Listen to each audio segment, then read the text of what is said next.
DG2LZ Studio.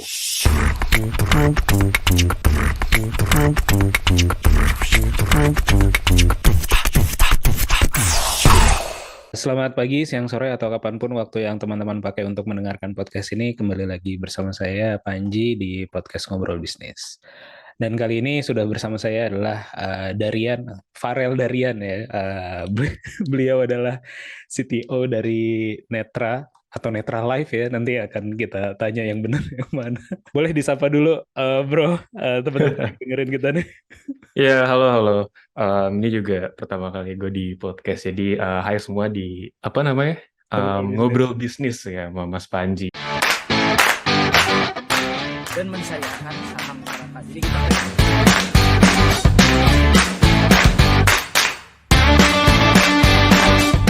beda sama Jakarta, sama orang Bandung tuh listrik. Investasiin buat sekolah anak. Golf itu something new gitu. Maksudnya kupu-kupu gitu. Ayahku tuh satpam gitu kan.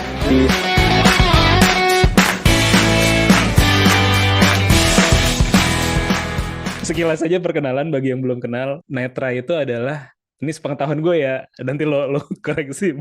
Boleh.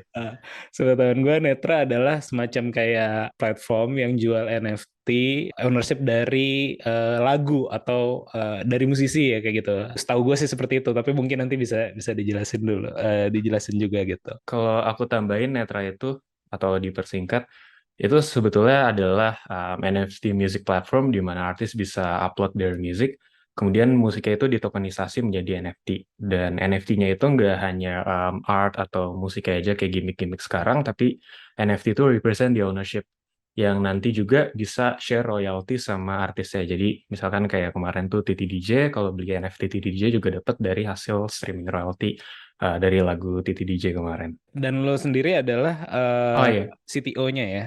Iya betul, jadi gue itu CTO-nya, jadi gue orang tech ya di balik Netra yang build smart contract and infrastructure and the website. Oh iya, tadi ada beberapa pertanyaan ya. Kalau Netra Live itu sebetulnya karena dari awal tuh Netra sebetulnya ide awalnya sebelum kita buat NFT music platform adalah untuk metaverse, jadi musik metaverse di mana artis itu dia akan menggunakan semacam gear di mana di metaverse itu akan di-reflect pergerakannya. Jadi misalkan Dewa Bujana main gitar, nanti di metaverse itu ada Dewa Bujananya dengan avatar dan main gitar. Makanya dulu di Netra itu kita ada avatar. Tapi sekarang kita udah mulai menghilangkan avatarnya juga. Jadi itu asal mula kenapa .live, tapi sebetulnya Netra itu Netra aja. Soalnya nanti next itu kita akan ganti, kita akan hilangkan .live ya. Oke. Di podcast ini secara spesifik gue belum pernah ngebahas NFT sebenarnya secara keseluruhan. Mungkin pertanyaan newbie orang awal ya. Sebenarnya NFT itu apa sih sebenarnya? Ya, mungkin kalau untuk Indonesia ya, itu paling gampang tuh pasti mereka udah pernah dengar NFT dari yang Gojali, di mana dia foto setiap hari dan dijadiin NFT. Dan NFT itu sebetulnya dia konsep yang general, jadi nggak cuma art, di mana NFT itu sebetulnya non-fungible token, di belakangnya token, jadi sebenarnya mungkin kita lepas dari kata token dulu, tapi dari non-fungible aja, di mana ada suatu aset, contohnya ada dua aset, aset pertama dan aset kedua itu mereka berbeda, tidak bisa ditukar. Berbeda dengan misalkan kayak uang 5.000 punya gue, uang 5.000 punya Mas Panji, itu sama kan, kita kalau mau tukeran nggak masalah, tapi kalau NFT itu nggak bisa karena suatu aset unik. Dan konsep itu kemudian dikembangkan lagi dalam bentuk smart contract, di mana menggunakan blockchain decentralized technology. Use case pertamanya adalah untuk art. Jadi selama ini digital artist mereka di saat ingin publish their art itu agak susah untuk dimonetisasinya. Contohnya misalkan gue fotografer, gue punya Instagram, gue upload aja hasil fotografi gue, dan gambar itu tidak ada suatu cara yang mempunyai standar untuk memperjualbelikannya, untuk mengetahui ownernya siapa. Tapi dengan NFT itu jauh lebih mudah karena setiap gambar itu mempunyai standar di mana orang bisa memperjualbelikannya, dan siapapun bisa dengan mudah mengetahui ownernya siapa. Jadi itu konsep dasar dari NFT. Oh ya, dan dari Netra sendiri tadi gue bilang di awal itu sebetulnya konsep general, jadi nggak cuma art, tapi NFT juga bisa digunakan contohnya untuk musik ownership. Jadi di Netra itu konsepnya di saat kalian beli NFT musik kita, itu sebetulnya sama seperti kita beli vinyl atau CD gitu. Dan who knows, mungkin kalau gue termasuk generasi muda sih, coba gue masih old school juga, kayak misalnya di belakang gue ini ada vinyl banyak, karena gue uh, melihat suatu value, pokoknya gue kayak ngehargai suatu value dari owning di music itself. Tapi mungkin kedepannya juga ada suatu cara lagi di mana di metaverse itu bisa menggunakan NFT untuk mempunyai ownership atau mengkoleksi koleksi musik dari yang mereka suka kayak gitu. Oke, oke. Ya itu menarik banget sih sebenarnya ya. Gue ketika banyak orang nanya gitu ya, maksudnya NFT atau apa, gue selalu nge-reverse film Ready Player One. Lo pasti tahu juga ya, filmnya Steven Spielberg baru-baru ini gitu. Kayak 2 atau 3 tahun yang lalu gitu, yang lebih ke dunia metaverse, dunia metaverse, tapi orang-orang dengan avatarnya masing-masing. Tapi enaknya adalah semua apa ya? Semua IP itu bisa nyatu di situ gitu ya. Jadi maksudnya ketika ngelihat gambarnya tuh ada Gundam di situ, yang mana terus ada karakter lain lagi apa di situ.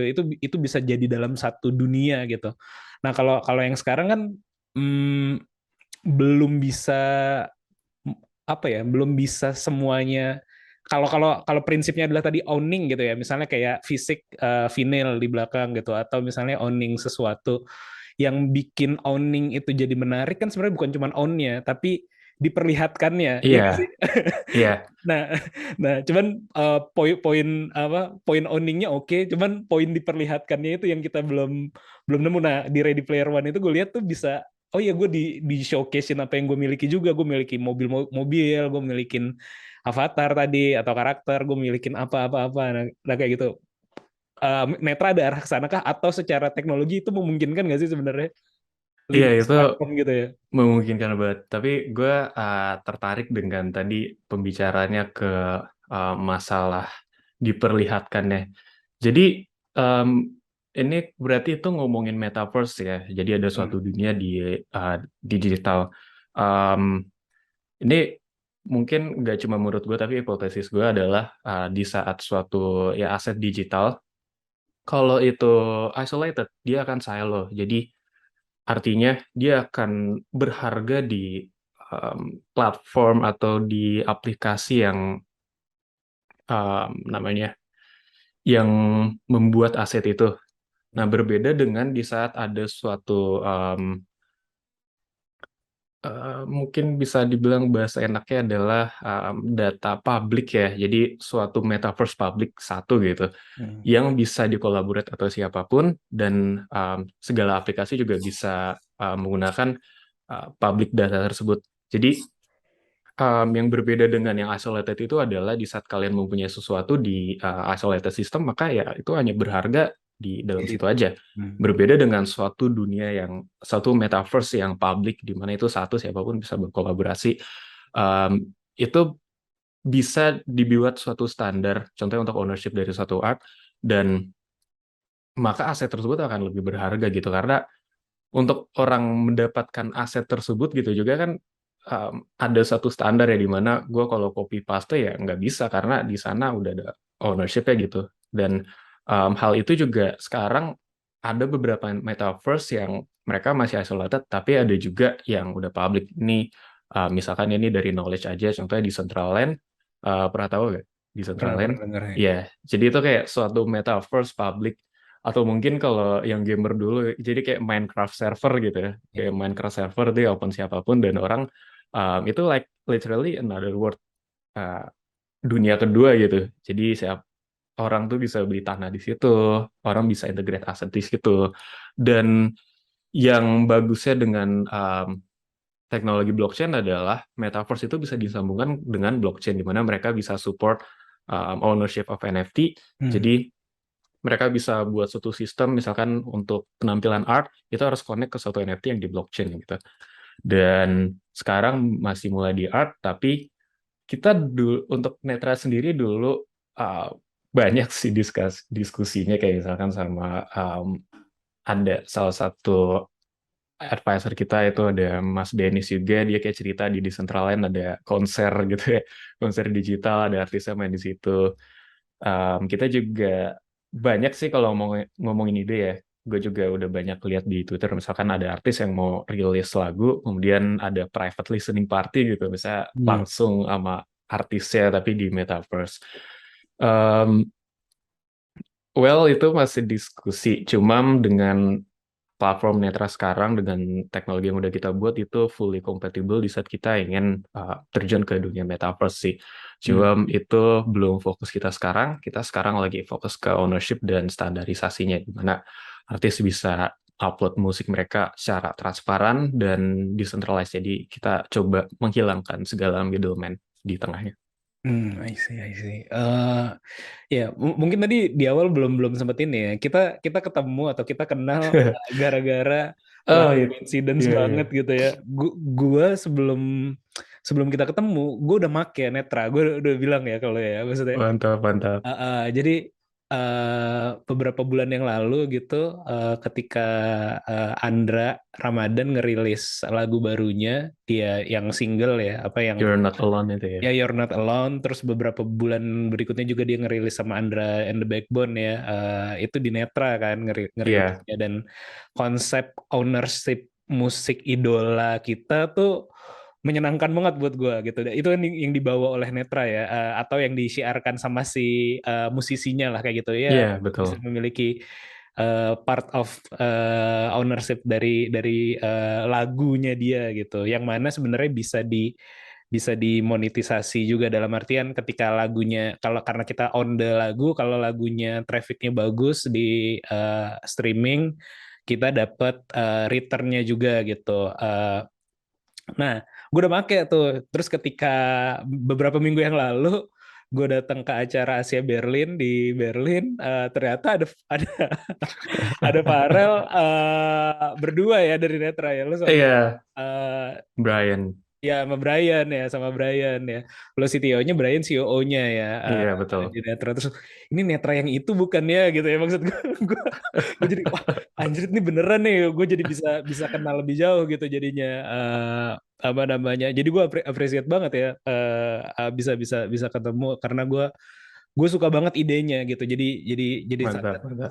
Terus di Berlin ya kita jadi jalan bareng keliling Iya. dan macam-macam lah ya. Iya, tapi gue lupa dulu, lo kok bisa tahu kita dari Netra ya? Apa karena Nemtek atau gimana tuh? No, itu kan gue hadir di forumnya. Jadi yang di sesi di main stage-nya itu kan ada lu berdua sama ada, atau yang Indonesian session ya, gue lupa deh. Pokoknya ada yang dari Tech Bros juga, yang ada dari Tech Bros juga. Oh berarti setelah panel ya? Setelah panel ya, Oke. Setelah panel ini Netra. Gue tuh sebenarnya lagi ada di workshop, kan ada beberapa ruang tuh, ada beberapa panel di Asia Berlin gitu kan. Gue di workshop, terus gue cek jadwal kan, loh ini ada yang lagi di main stage Indonesia semua nih. Gue lihat ada Netra yang itu bukan gitu. Terus gue datang, ada Tech Bros, ada lo, terus ada apa Claudia juga di stage ya, enggak ya kalau nggak salah? Iya, Claudia itu moderatornya. Moderator ya. Jadi ini makanya setelah selesai dari stage kan gue sampai langsung, oh gini. Oh iya. Oh iya. Gue pakai tuh, dan menarik banget konsepnya. Jadi kalau ini udah jalan berapa lama ya Netra nih? Iya, Netra itu rilis pertama perdananya itu dari Dewa Bujana yang Mata Hati itu tanggal 13, pokoknya awal Maret tahun 2022. Wow. Itu berarti udah sekitar 6 sampai, Maret tuh 3 ya. Iya. Sekarang 9. Iya, 6 bulan. 6 bulan. Wow, dan 6 bulan saat ini traction-nya, lu parameter traction-nya apa nih? Jumlah artis, jumlah user? Agak mungkin dari NFT-nya sendiri. Jadi karena ini adalah konsep yang baru NFT dan kebanyakan orang yang orang tahu itu adalah NFT, so apa kayak investasi dan sebagainya. Jadi banyak yang nggak terjun ke dunia itu, apalagi dari dunia musik. Kita ada satu metrik di mana kita melihat yang membeli NFT Netra itu adalah their first NFT gitu. Jadi kita ngecek dari semua chain yang ada, apakah dari wallet user itu ini NFT Netra itu yang pertama, dan itu yang bisa kita conclude adalah kita onboard orang yang sebelumnya mungkin nggak tahu NFT atau mungkin gue nggak mau masuk NFT gitu, menjadi part of this revolution. Dan surprisingly kita onboard 80% dari kita ngambil semua wallet yang beli NFT Netra itu 80% adalah wallet baru. Jadi kita juga so grateful bisa bawa dunia musik ke Web3 space ini.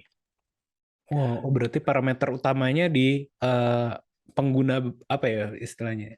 Iya, pembeli Newbie iya ya. newbie ya bisa Ya. dibilang. Jadi kita onboard new people dari yang di luar NFT. Itu salah satu yang main, soalnya ya tadi background-nya adalah ini agak konsep baru. Sama mungkin kalau traction-nya dari musisi artis Indo juga udah lumayan banget sih. Jadi karena mungkin influence dari CEO kita itu Pak Astiawan, dia punya relasi dan trust yang bagus dengan artis ternama di Indo. Contohnya Mama Sandra, sama Dewa Bujana, Titi DJ juga. Itu agak snowball sih, ceritanya agak lucu di situ. Dari artis juga kita berawal dari mungkin tiga artis yang ingin, kemudian lama-kelamaan kita sudah mengantongi lebih dari 30 artis di Indo, including indie, including yang major artis yang udah agak lama juga. Jadi untuk Indo, gue rasa traction-nya dari segi artis itu udah lumayan banget. Dan kemudian kita mulai coba expand ke global juga. Dan mungkin start dari Berlin, dari Jerman dulu. Hopefully kita bisa dapet Jepang dan Amerika. I see. Kalau berarti tadi ya parameternya di situ jumlahnya berapa kalau boleh di spill? Misalnya Apa nih jumlah? misalnya ya tadi atau apa ya ngitungnya? Misalnya transaksi NFT-nya kayak atau yang onboard berapa orang kayak gitu, berapa pengguna baru gitu kan? Iya, untuk metric traction itu kita belum fully invested ke statistik ya. Cuma tadi kita mungkin udah ada retention-nya. Kita lihat kebanyakan sih user baru itu adalah tergantung dari artisnya. Jadi setiap rilis baru itu onboard new user. Dan ada beberapa juga mungkin angkanya ini estimasi aja 20% dari pembeli-pembeli lama itu mereka beli lagi gitu. Karena mungkin karena user yang masuk itu ada dua type. Jadi type pertama adalah mereka emang NFT atau bisa dibilang flipper, bisa dibilang investor, jadi mereka beli NFT aja. Satu lagi juga adalah fans ya, karena mereka emang ngefans sama artisnya, mereka ingin own musiknya gitu. Jadi bisa kita asumsi, jadi ini belum ada datanya, itu bahwa yang 20% dari pembeli lamanya itu adalah mereka investor, mereka ingin invest di artisnya. Oh, I see. Ya, menarik. Iya, tapi ini juga pencapaian yang luar biasa sebenarnya. Baru 6 bulan lah, ibaratnya 6 bulan baru lah, bukan sudah gitu ya. Baru 6 bulan lo udah artisnya bukan main-main gitu ya, Titi DJ gitu, terus juga Indra Lesmana gitu. Itu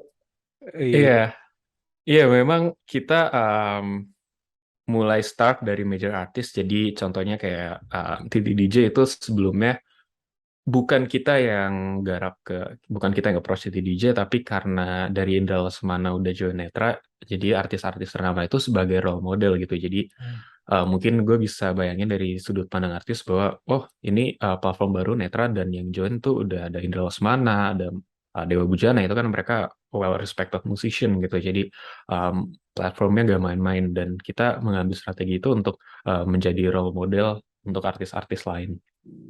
I see. Kalau ngomongin apa ya, model dalam artian ada contoh nggak sih di luar negeri gitu ya, semodel dengan Netra ini yang lo ikutin gitu, lo tiru atau lo ikutin kayak gitu? Iya, ada beberapa, ada banyak, dan itu juga salah satu consideration gue pas ngelanjutin Netra ya. Untuk di Web3 Music sendiri itu ada banyak, dan mereka approach atau solutionnya itu cukup beragam juga.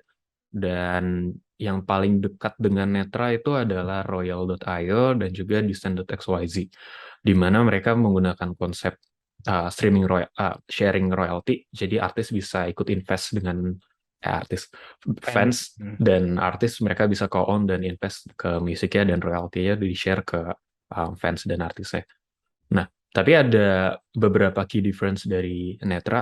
Yang pertama, itu contohnya dari Royal, gue nggak terlalu yakin untuk Descent.xyz ya, cuma mereka tidak rilis lagunya. Maksudnya mereka kolaborasi dengan labelnya. Jadi mereka hanya memberikan solusi di atas lagu yang udah ada. Jadi ibaratnya kayak gitu. Dan juga kalau untuk Royal, kalau sejauh gue research itu, distribusi royaltinya itu nggak on-chain. Jadi dan mereka nggak fully on-chain, gue asumsi. By the way, ini on-chain itu di dalam smart contract gitu. Jadi like fully Web3, seperti motivasi Web3 awalnya. Dan yang Netra melakukan berbeda adalah kita juga mengambil dari sisi ownership-nya dan juga publishing. Jadi kita mau provide like a standardized solution untuk artis tuh bisa upload music. Jadi itu including semacam. Jadi kalau di setiap lagu itu ada yang namanya ISRC. Dia kayak ID dari lagu unik, ID unik dari lagu itu. Dan juga di saat gue ngomong ownership juga, kita nggak cuma bilang ownership dari like NFT-nya, tapi juga lagunya. Kita kedepannya akan implement IP right, hak cipta, kemudian master right. Kalau master right itu udah bisa dibilang sah, karena kita juga udah ngobrol sama beberapa orang dari publisher juga. Dan juga ownership-nya yang beda itu adalah kalau di Netra, artisnya juga punya token ya. Gitu. Jadi bisa dilihat dengan jelas persentase kepemilikan dari masing-masing personal, atau misalkan dia mau share dengan labelnya, jadi misalnya ada labelnya, ada artisnya, atau bahkan misalnya band isi 5 orang, drummernya punya tokennya, singer juga punya tokennya. Jadi NFT itu sebagai like full kepemilikan. Jadi di saat ada royalty masuk, kita fully ambil one to one. Jadi dari Spotify region Indonesia contohnya, berinya berapa ya kita bawa ke smart contract tanpa ada potongan gitu. Bahkan Netra aja kita nggak cut dari royaltinya. Dan dari situ langsung didistribusikan secara trustless oleh smart contract, di mana itu adalah suatu program yang kita nggak ada influence gitu. Walaupun gitu misalkan kita ada influence juga, itu semua transparan gitu, semua orang bisa lihat. Beda sama misalkan sistem sekarang, kalau misalkan ada orang yang ngubah suatu variabel, itu kan nggak tahu ya itu kayak gimana. Nah, beda sama smart contract gitu. I see. Justru memang berarti sangat apa ya, sangat transparan ya ibaratnya ya. Tujuannya memang arahnya ke situ ya. Iya, betul. Gue ngebayangin kalau misalnya bahkan dari sisi bandnya, sebenarnya banyak band yang panjang, tapi banyak juga band yang tetap panjang tapi konflik gitu. Biasanya kan gara-gara masalah cipta lagunya atau apa gitu, atau share-nya beda-beda seperti itu kan, dari masing-masing lagu yang hits-nya atau yang seperti apa gitu. Tapi dengan ini jadi dari awal sudah bukan cuma di state, tapi kepemilikannya di apa ya, ibaratnya disahkan ya berarti ya. Iya. Disahkan dengan kepemilikan NFT itu ya masing-masing gitu ya. Iya, ini hal yang menarik karena sekarang itu bahkan untuk kepemilikan musik bisa dibilang itu nggak akan sah kalau kalian nggak ngurusin. Soalnya misalkan dari gue rilis lagu gitu, itu kalau nggak diurusin like the legal stuff itu nggak. Jadi misalkan kayak Mbak Imwong gitu yang terakhir, dia bisa langsung aja kan, ini gue yang bikin Citayam Fashion Week gitu, hak ciptanya dapat gitu. Tapi dengan NFT itu kita bisa dengan mudah bukan ya pokoknya siapapun bisa dengan mudah melihat ini persentasenya ownership-nya dari berapa gitu di musiknya. Jadi mereka tanpa harus ngurusin banyak paperwork, hitam di atas putih dan sebagainya, itu bisa dengan mudah ngelihat dari NFT-nya aja. Dan ini juga banyak benefitnya. Contohnya misalkan amit-amit misalkan musisinya meninggal gitu, kemudian relatifnya mereka biasanya mungkin mayoritas mereka agak ribet gitu buat ngurusinnya kan. Ini punya siapa kepemilikannya, ini punya siapa. Padahal banyak sekali karyanya yang bisa dimonetisasi, yang bisa menguntungkan relatifnya juga. Nah dengan NFT itu bisa dari NFT-nya aja gitu. Jadi selama mereka mempunyai NFT-nya ya mereka memiliki kepemilikan lagunya kayak gitu. I see. Ya, menarik, menarik. Sempat sempat jadi diskusi juga kan ketika ketika lo workshop lalu ada teman-teman dari ya kalau nggak salah Wah ini seru sih.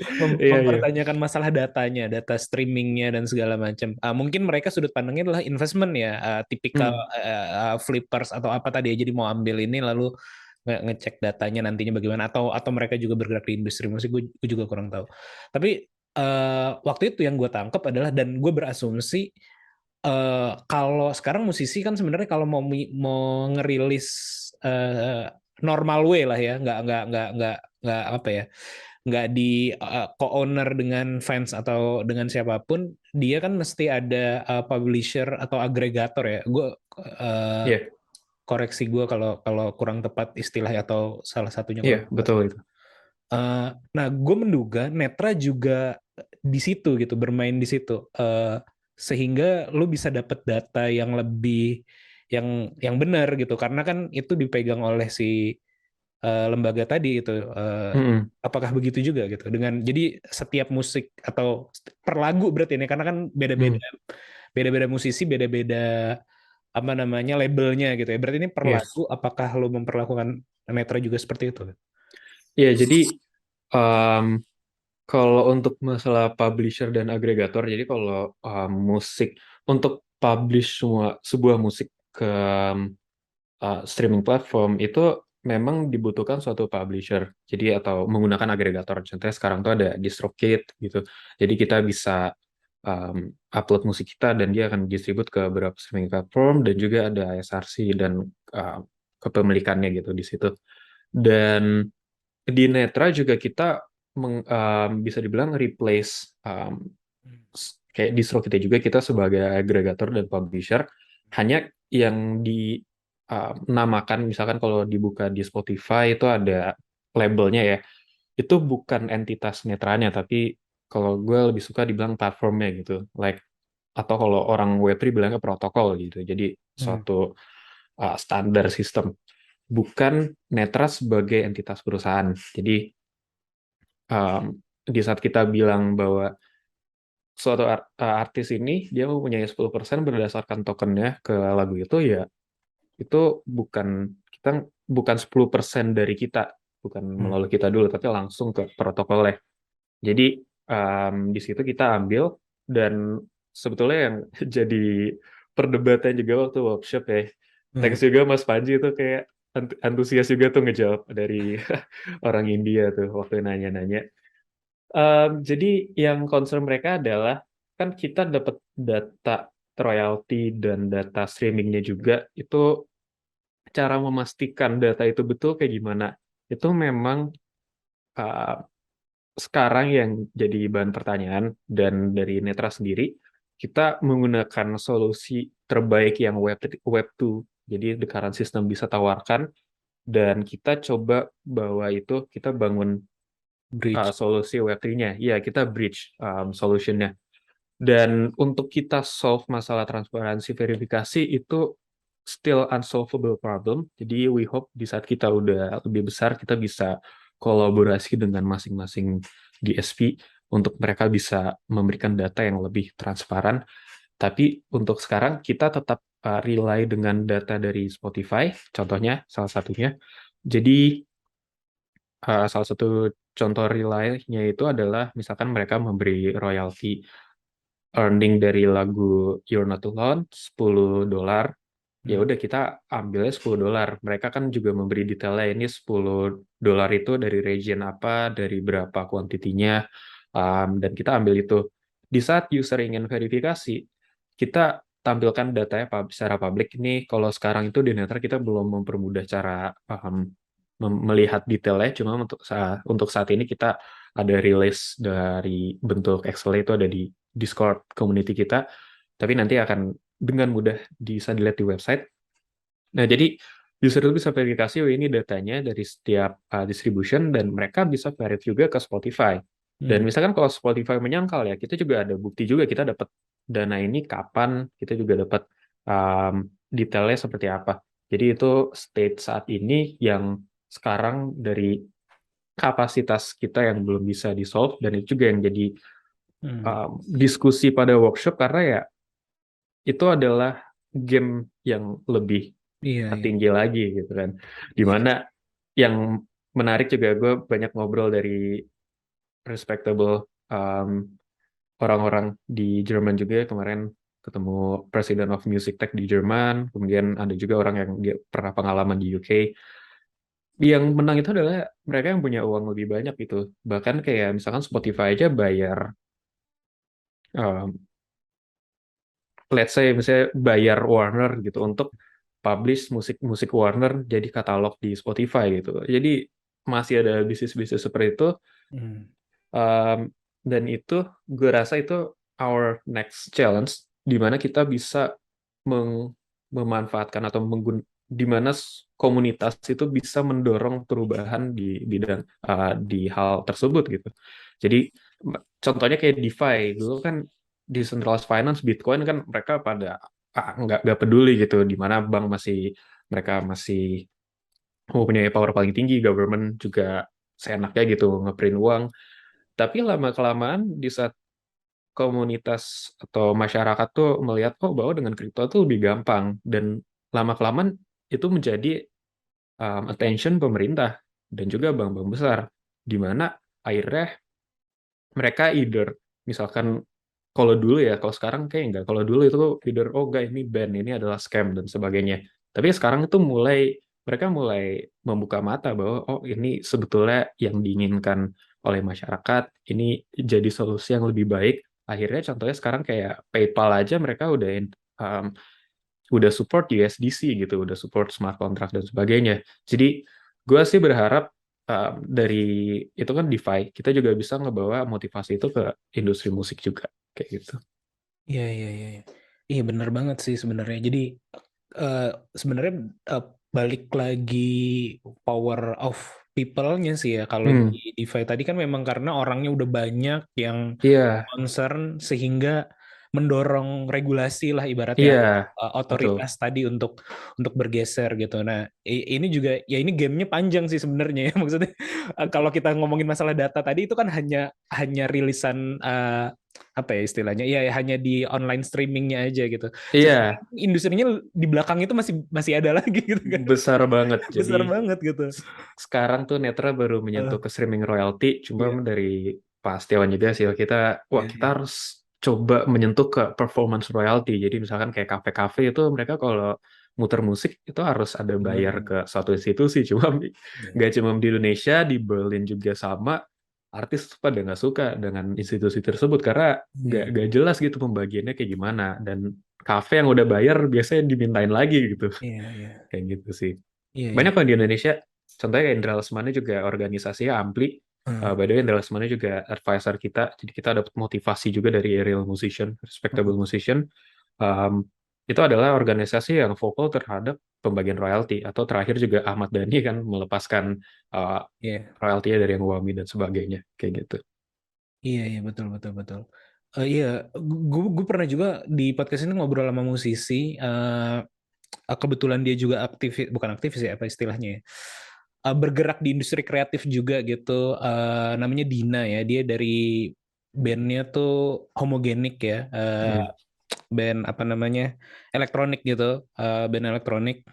Tapi dia juga aktivis karena dia dosen gitu ya, dia dosen di SBM ITB, jadi cukup inilah namanya apa ya, cukup prominent lah namanya. Sempat diskusi juga tuh masalah masalah royalti dan lain-lain. Dari government juga ada upaya untuk tadi ya memantau performance right Iya. di kafe dan segala macam kayak gitu.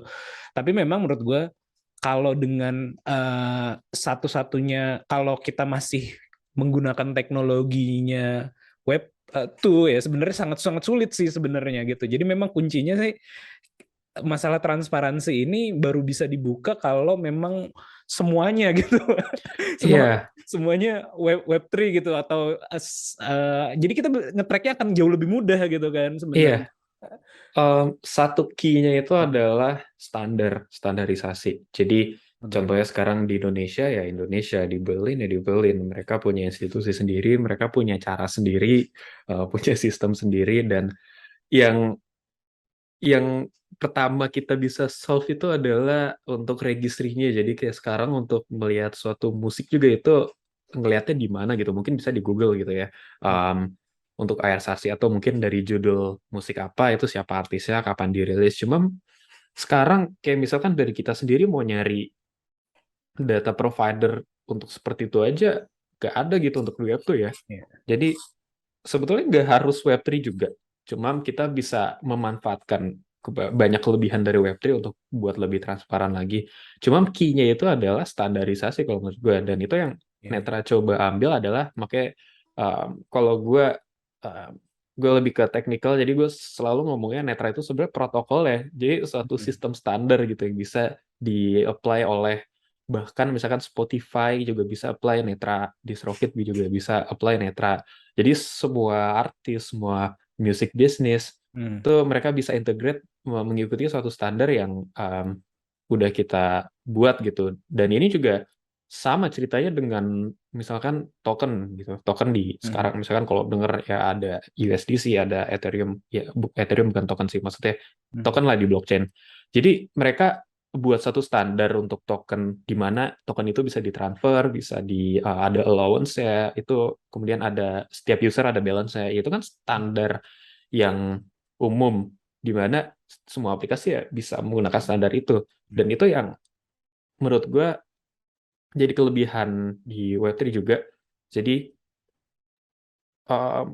suatu ya aset, suatu aplikasi itu mereka bisa kompatibel dengan segala aplikasi, segala use case gitu, dan bisa dikembangkan juga.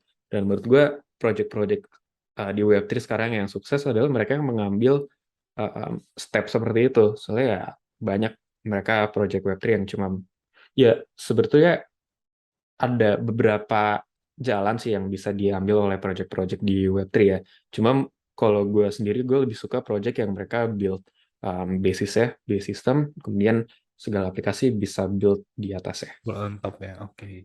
Ini tadi barusan gue juga cek ini ya, beberapa lagu di Spotify yang lewat Netra ya. Iya sih bener ya, tulisannya kalau gue lihat di kreditnya itu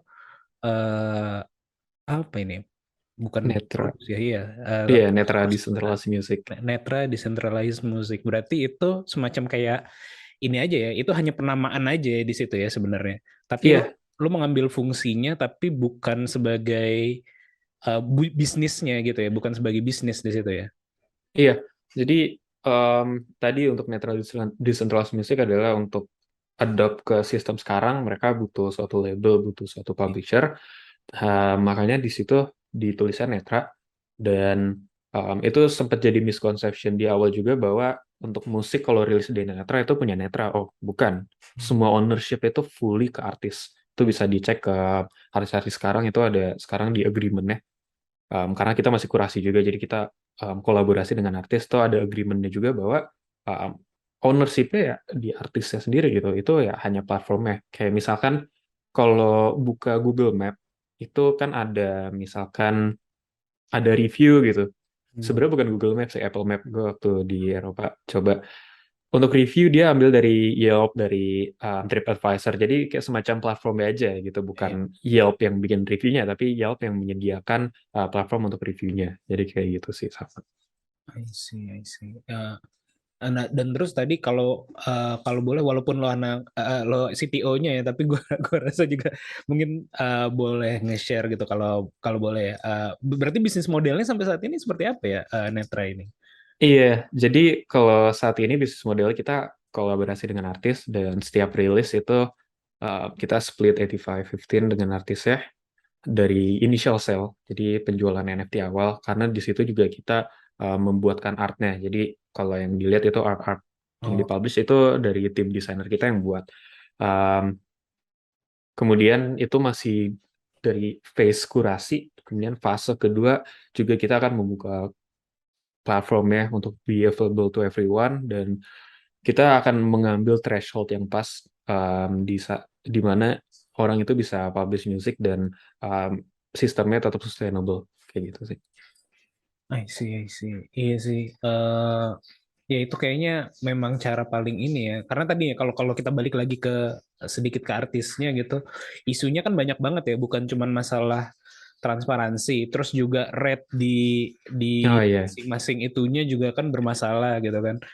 Eh Bukan bermasalah ya, nggak dirasa kurang fair lah, dirasa kurang fair. iya, Lu pandangannya gimana terkait iya itu? itu ada satu problem yang belum kita ambil, belum kita ngobrolin itu adalah eh, label itu biasanya ngambil um, potongan yang cukup banyak, atau misalkan dari Indra Lesmana bilang bukan dari hulu ke hilir, kayak ini gue referral, Prosesnya lah ya. iya, jadi kayak dari hulu ke hilir itu di perjalanan itu dari satu kue banyak yang ngambil gitu. Hmm. Dan misalnya kasus lain juga, label biasa ada agreementnya, jadi musik kita kalau rilis ke label normally itu jadi kayak sebagai loan, jadi artis nggak punya musiknya. Dan banyak juga sekarang artis yang ke Netra terus dia mau rilis lagu lamanya lagi di Netra, nggak bisa karena mereka nggak punya ownership ya gitu.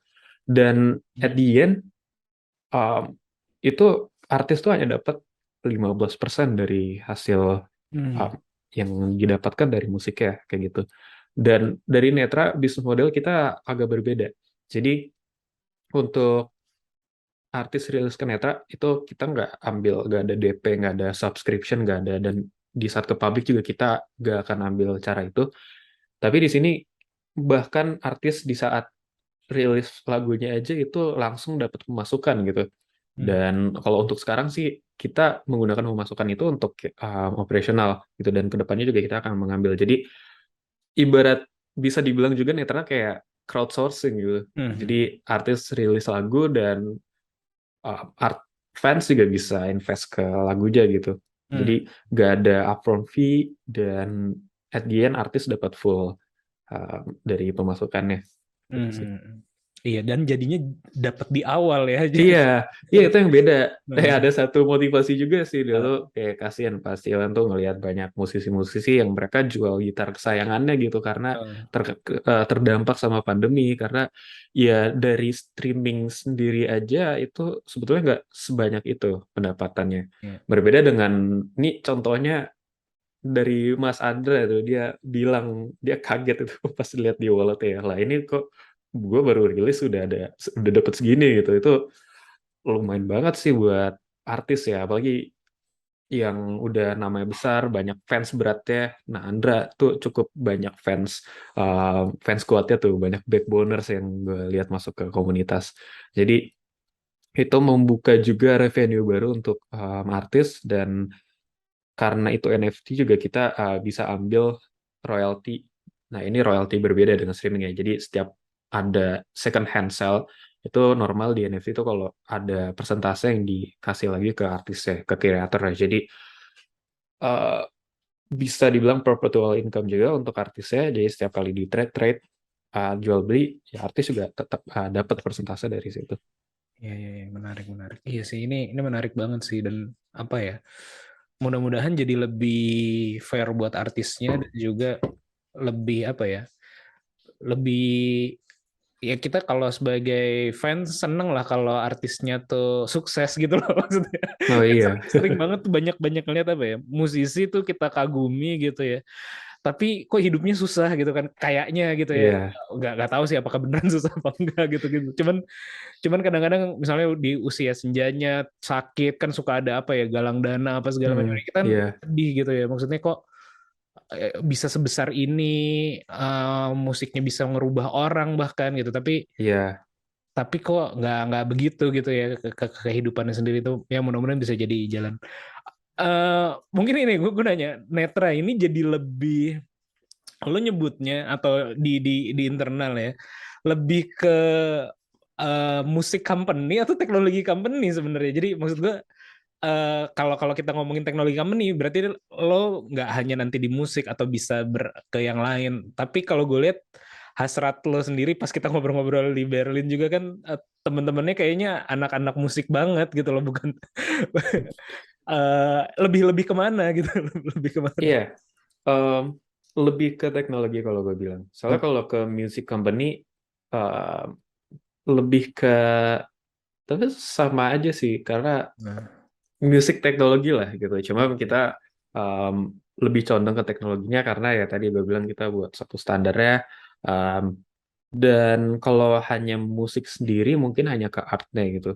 Tapi kita di teknologi itu adalah ngambil monetisasinya juga. Dan tapi kita tetap muter untuk Netra ya. Untuk Netra itu kita tetap akan muter di musiknya sendiri. Jadi misalkan di saat kita menambah fitur lagi ya berarti itu misalkan untuk mempermudah orang untuk membeli lisensi atau mendapatkan lisensi untuk menggunakan lagunya di film atau di sinetron gitu. Nah itu jadi gimana ya jadi itu masuknya apa ya? Berarti ya musik teknologi sih gitu. Teknologi yang resolve around musik jadi gitu. Iya. Sektornya mungkin di musik gitu ya, tapi Iya. di teknologinya gitu ya. Walaupun ini kan baru 6 bulan gitu, lagi-lagi gue bilang ya, kedepannya masih bisa banyak banget yang bisa di develop on top-nya gitu. Tapi sebagai starting udah gokil banget sih, maksud gue. Kalau gue tarik sedikit mundur ya, lo sebagai CTO ini founding team juga di Netra. Bisa dibilang founding team, cuma the initial idea itu dari Brian and Pastiawan tuh dari November. Kemudian ada Pandi juga itu mulai menggarap ke sharing revenue dan mulai membangun fondasi Netranya. Dan di saat gue masuk, gue mulai bukan mengaplikasikan doang sih. Jadi ada suatu ide dan gue coba diimplementasikan ini secara teknologi itu seperti apa. Jadi implementasinya juga bukan secara kode atau produk, tapi secara konsep juga. Misalkan kalau dari NFT itu kan NFT ada banyak banget variasinya gitu dan masing-masing nggak cuma dari sisi kodenya atau produknya, tapi juga dari sisi konseptual di mana itu cara menggunakannya. Dan kayak misalkan master token gitu untuk artis gitu juga sempat memberi ide bahwa ini kalau misalkan untuk transparansi semua royalti ya ini artisnya juga harus dapat secara maksudnya harus masuk juga gitu ke NFT-nya. Jadi ya bisa dibilang sih masuk founding team-nya juga, coba gimana ya bilangnya? Iya, masuk sih ke founding team-nya juga. Oke. Iya, menarik. Dan ini sih tadi gue berangkat ya karena memang tadi ya heavy industrinya memang di musik dan Pak Setiawan sudah sangat apa ya istilahnya ya ngelotok ngelotok di musik. Udah 4 dekade gitu. Dia udah 40 Iya. tahun di musik dari Wow. awal banget. Iya, tapi enabler-nya tetap di teknologinya sih. Jadi menurut gue memang apa ya? Ini berubah lagi nih konsepsinya. Apalagi kalau lo tadi bilang, ya bener sih, gue masih memandang ini utilizing-nya hanya sebatas di platform-platform digital gitu. Tapi kalau implementasi tadi misalnya ke performing rights, bahkan ketika kalau lo tadi sempat mention misalnya digunakan di film atau di mana, itu kan gimana ngitungnya saat ini gitu ya, maksudnya saat ini belum. Itu lucu sih. Kalau ngobrol ya itu katanya kalau gue mau buat sinetron, Ah, ya nelpon aja orang kenalannya gitu di situ. Oh ya gue pakai ya, iya berapa? Ya 10.000, enggak 10.000 sih. Ya iya 100 iya. juta gitu. Ya Ah. oke ya gitu. Nggak ada hitam di atas putih, nggak ada apa kayak gitu sih. Agak nggak jelas. Iya, cuman maksud gue itu masih bisa, sebenarnya bisa dihitung, dikalkulasi dengan baik dengan teknologi. Satu sisi bisa jadi trigger juga karena ini kan miliknya ibaratnya bukan cuma satu orang tadi kan, dan lo mesti mencoba memfasilitasi itu menguntungkan buat ya tadi dalam tanda kutip investornya gitu ya, Iya, atau shareholdernya gitu kan. iya. Shareholder dari si ininya gitu. Jadi menurut gue masih bisa didorong jauh lagi nih ke kemana gitu ya ininya. Tapi kalau kalau detailnya sebenarnya kalau gue kan punya nih misalnya Andra You're Not Alone gitu ya. Yang gue punya itu sebagai bukti kan adalah tokennya kan, hanya di tokennya kan sebenarnya yang tapi Iya. kalau ke lagunya itu lo bikin di belakangnya sebenarnya lo bikin relasi aja sebenarnya, dari misalnya tadi $10 dapat $10 ini dibagi ke sekian ratus orang yang own, seperti itu ya mekanismenya, karena kan kalau tanda bukti yang gue miliki cuman itu aja berarti ya sebenarnya. Iya. Kalau untuk distribusinya, royalti itu kan disebarkan ke setiap pemilik NFT. Jadi um, dari 100% kepemilikan lagu tuh dari $10 itu pembagiannya jelas. Itu $10 ke misalkan wallet A. Kenapa wallet A dapetnya $0,5 ya karena dia punya 5% dari lagunya gitu, dan itu jelas semua ada di smart contract. Iya, iya, iya, iya, iya, iya, iya. Iya sih, menarik, menarik. Kedepannya gimana nih? Apa yang mau dilakukan lagi gitu? Gue lihat juga ada beberapa musisi sebenarnya bukan musiknya yang ditaruh ya, kayak Eros ini eh, belum naruh musiknya ya. Oh udah kok untuk Eros. Oh udah ya. Iya. Em, Karena jadi ada satu hal lagi juga dari NFT. Jadi selain Iya. orang bisa collect bisa memiliki lagunya, artis juga bisa mengetahui siapa real fans dari artisnya gitu. Nah, dengan itu artis bisa memberi perks juga. Contohnya misalkan kayak Indra Lesmana kemarin di Legacy Concertnya, untuk pembelian NFT yang Legacy Concert itu bisa dapat tiket VIP ke konsernya kayak gitu. Terus misalkan kayak Erwin Gutawa juga untuk pemilik NFT yang mempunyai Rarity Legend itu bisa dapat partitur asli dari tulisan tangan Erwin Gutawa sendiri. Jadi kepemilikan itu juga bisa digunakan untuk para artis bisa memberikan benefit juga ke fansnya kayak Iya. gitu. Iya, iya, betul, betul. Nah itu kalau kalau di luar udah banyak yang secara real Iya, ya. banyak sih kayak Heeh. fans token tuh Iya, iya. biasanya Mas Panji gitu bikin Panji token itu ada. Terus ada juga NFT yang dipakai untuk masuk ke klub gitu. Itu Iya. juga ada.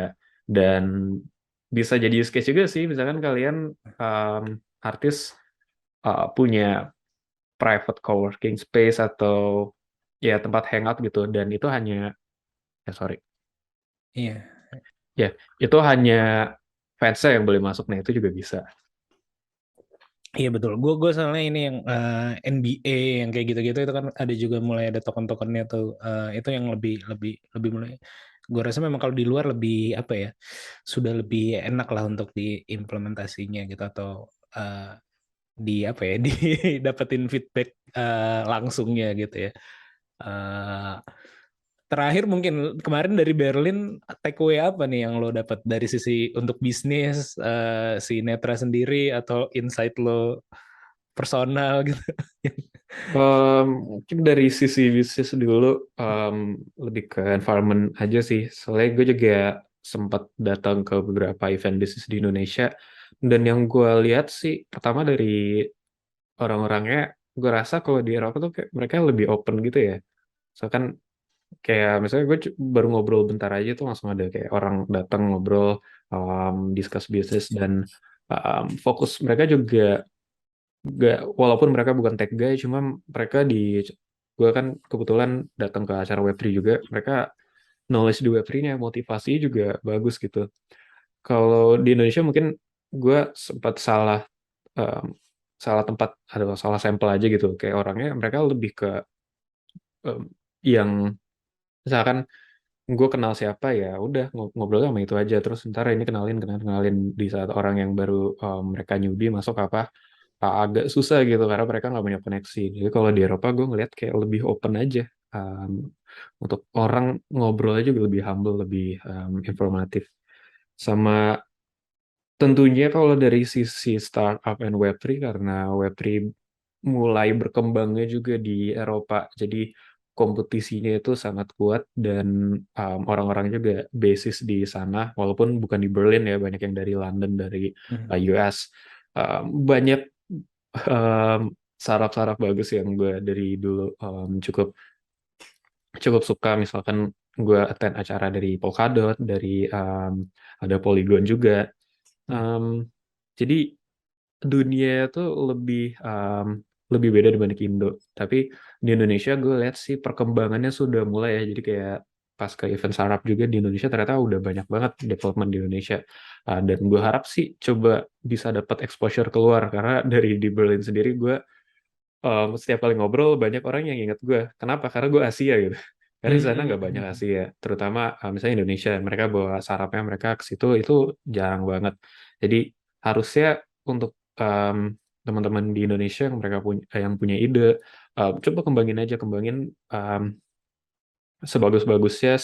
Jangan fokus ke Indonesia aja, tapi coba fokus ke global, coba solve real problem, kemudian coba cari opportunity aja. Dan jangan hanya di Indonesia, jangan main kandang aja, tapi coba keluar. Harusnya sekarang udah mulai juga, contohnya kayak dari Berlin, gue kaget, itu ada inisiatif dari government-nya. Kemarin di acara FBF tuh ada Smart Change ya, itu ternyata dari government Berlin, mereka emang interest untuk like invest, incubate startup di Indo gitu. Jadi harusnya opportunity sekarang tuh lebih banyak, dan karena digital juga jarak geografis itu harusnya bisa diperkecil juga efeknya. Kayak gitu sih. Iya, betul. Iya, ada juga kan momen waktu itu gue ngajak Brian juga ya untuk datang ke breakfast itu. Dia juga insight dia juga sama tuh. Di sini orangnya lebih apa ya? Iya, sama. Lebih enak gitu, lebih mingle gitu ya. Jadi kayak Iya, betul. di sini langsung kalau di kita kan masih apa ya? Canggung ya. Padahal Canggung sama gue sih ngeliatnya kayak gini ya, kayak dan ini juga salah satu perspektif. Ada mahasiswa Indonesia di Belanda, kemudian dia bilang kebanyakan orang Indonesia yang kesini tuh mereka jadi hilang gitu apa namanya like egonya. Soalnya kalau Indonesia biasanya mereka selalu jatuh ke gini, lu anak siapa, lu punya apa, lu orang kaya, lu apa. Di saat di Eropa lu bukan siapa-siapa gitu. Dan gue rasa sih ya ada betulnya juga sih. Di saat gue ke event-event di Indonesia, kebanyakan mereka ya muter-muter di lingkungannya dia aja gitu. Mereka nggak ada interest untuk membangun koneksi dengan yang lain. Bahkan ada satu menarik sih, dia ada kayak satu sistem gitu. Gue ketemu satu orang, gue lupa dia dari mana, tapi dia orang Eropa sih. Dia kayak dia punya suatu sistem untuk ngobrol sama semua grup di ruangan gitu, like agak aneh sih. Dia kayak introduce what are you doing, satu-satu projectnya apa, terus dia introduce dia siapa, dia build apa, habis itu ya udah pindah lagi ke grup lain gitu. Menarik sih cara-cara kayak gitu. Iya ya, harusnya mulai kita tumbuhkan juga ya. Kalau di Indonesia kita tuh masih terlalu kaku ya, masih terlalu kaku, masih terlalu susah keluar dari lingkarannya. Tapi itu kayak udah jadi budaya sih sebenarnya gue lihat ya. Jadi bukan itu kan nggak didesain sama si penyelenggara acaranya kan, tapi kayak ya masing-masing aja tiba-tiba networking gitu kan. Iya kayak iya sering sih, kayak saya gue terakhir juga yang ketemu President of Music Tech tuh lagi dia lagi ngobrol sama dia berdua doang gitu, terus gue datengin, terus ya as usual dia open banget gitu, dan selama kita ngobrol ada satu-satu gitu, ikut-ikut, join lagi gitu, lebih open sih kalau Iya, gue iya, ngeliat iya. ya, Iya, lebih menarik, open. menarik. Oke bro, paling gitu aja nih udah panjang Mantap. juga. Udah sejam nih ya kayak. Sejam gak kerasa. Thank you banget ya buat atas waktunya nih, udah mau ngobrol-ngobrol, dan juga sukses buat netranya. Gue support terus. Mungkin saat ini statusnya kalau beli ya hanya sebagai kebanggaan aja, tapi menurut gue juga berharap ada return yang oke gitu ya. Iya, TTDC tuh udah lumayan loh. Kalau Iya, punya iya. Tulus itu udah 8% kayak misalnya Naik dibandingkan ya. dengan bank ya, Heeh. 8% bunga per tahun ya, jadi gitu. Jadi Iya, iya, iya. ya lumayan sih kalau dihitung-hitung ya. Iya, iya. Nanti gue coba lihat-lihat lagi. Tadi gue baru lihat yang apa, Eros, ternyata udah habis. Jadi cepet Iya, iya. juga sih kalau. Yang gede itu Lala Huta loh sebetulnya. Jadi bisa Heeh, dapat 2,5% ownership. heeh. Dan pas gue sorting itu di 3 teratas Oh, pendapatannya gitu.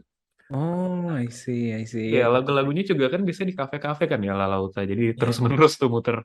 iya, betul. Banyak sih. Ah iya, sama ini bro, mungkin kalau saran ya, waktu itu udah gue sampaikan juga sih. Apa Ini tuh? kan banyak kan musisi besar lah gitu, tapi menurut Ya, gue fansipnya ya, atau apa ya istilahnya ya, ke musisi-musisi yang menengah atau baru gitu, satu mereka lebih muda gitu ya, terus juga lebih lebih apa ya, lebih cara mengidolakannya berbeda dengan orang, dengan ke musisi dulu ya. gitu ya. Mungkin akan menarik juga gitu. Itu iya, itu soalnya motivasi gue juga dan Iya, iya, iya. boleh ditunggu aja soalnya kita ah udah mulai ngantongin lebih dari 100 musisi indie menengah dan sebagainya. Jadi Ah, kita mulai coba di Indonesia. Ntar sih kalau minggu depan kan Andin kalau musisi ya. iya, iya, Kemudian iya. yang mungkin ya bisa di-spill, mungkin uh, bisa disebut deh musisi indie apa di Indonesia yang punya streaming terbesar. Nah itu ada kita kemungkinan besar juga akan masuk gitu. Nice. Dan ya kita mulai mengambil indie juga soalnya nggak cuma musisi besar aja yang mau kita ambil. Iya, iya, iya, betul, betul. Ya, tapi dengan musisi besar ini kan jadi apa ya? Ya jadi Anchor-nya lah ya, jadi ya role anchor-nya. model ya. Ya, benar. Sip, sip, sip. Sukses terus ya. Sekali lagi Mantap. thank you atas waktunya. Terima kasih Sukses juga. juga untuk Kiwi nih. Gue lihat udah mulai ke Jerman juga ya. Apa Iya, iya. kemarin ke Kedubes ya. Di- Dan Betul, keren sih betul. idenya. Iya, alhamdulillah. Mudah-mudahan segera dipakai sih. Lagi mudah-mudahan kita melalui Jerman itu rencananya masuk ke Kemlu sehingga bisa masuk di semua KBRI Iya. di seluruh dunia kayak gitu strateginya Ah, sih. iya. Mudah-mudahan ya. Doain, saling mendoakan. Pas ditanya kan pada tertarik ya. Siapa yang nggak suka ngantri gitu angkat Ah, tangan semua. iya. Iya. Keren-keren. Ya. Thank you bro. Oke, Ya, thank you ya, banget. thank you yang udah Ya. dengerin sampai akhir. Semoga obrolan kami ada manfaatnya. Sampai ketemu di podcast Ngobrol Bisnis episode selanjutnya. Bye.